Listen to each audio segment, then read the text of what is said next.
Okay, so we're going to talk about how to treat an elbow. Most elbows that you're going to treat in the clinic, very common lateral epicondylitis is going to be one you're going to see a lot of, possibly a medial epicondylitis. But anything in general inflammation, if you had a fracture, anything along those lines, laser is a great choice to help with pain and inflammation. If you had a radicular complaint, it might be coming from the neck, that was providing some elbow pain, that would require maybe some treatment along the nerve path of the radial nerve. So just make sure your differential diagnosis is on point. But let's say we were going to treat a lateral epicondylitis or condylosis, and you're trying to think what should the dosing be for that. Research supports in the ballpark of 6 to 10 joules per centimeter squared as the dose for that. Power, you have a lot of flexibility. You could be anywhere between 6 and 10 watts to start and move towards 15 depending on the level of pain blocking you wanted to provide.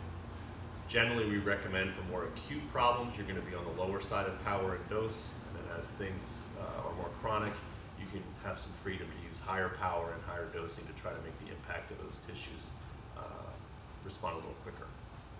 So, when treating the elbow, you have to decide what's the tissue you want to treat. If we're going to treat the extensor group here on the lateral elbow, you'd have to factor in the general area of that.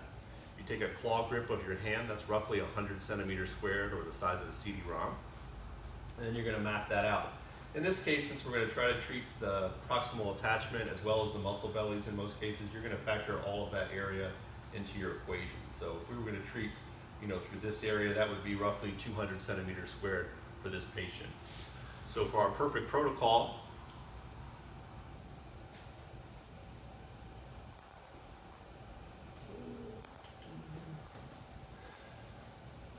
what you're going to put in for area is going to be 200 centimeters squared.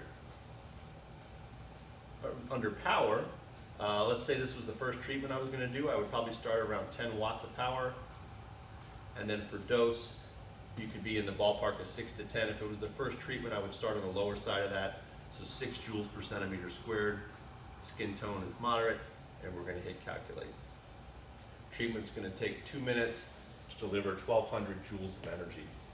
As far as how you apply the treatment, you're just going to try to go equally, along the area that you calculated.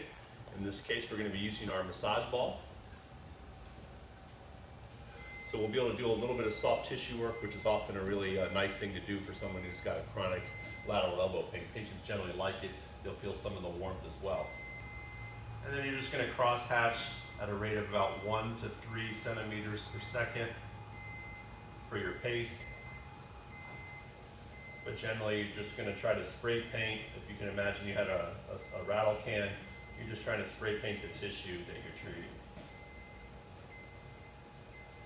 If you can, you're going to try to incorporate a little bit of motion during the treatment. So if the patient can either move passively or actively, you're just trying to get motion done in a pain-free range.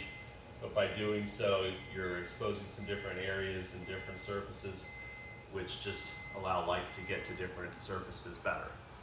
So the other nice thing is if you are bringing pain down while you're treating, that motion is going to help just magnify that effect due to the fact that your brain is going to allow better motion through pain-free motion. It just generally is going to help reduce pain from a neuroplastic standpoint. So anyway, very straightforward. If you were treating the medial elbow, it would be pretty much the same. You would just be trying to treat in through here. Again, just be cognizant if you think the pain is coming from a tendon versus possibly some sort of nerve pathology, that's going to influence where you're going to treat. If you do believe it was the case of an ulnar nerve problem, you would just want to calculate that into the area and try to treat as much of that nerve tissue as possible to get maximum benefit from the laser for that. That should conclude what you need to do when treating an elbow. Hopefully that helps. Thanks.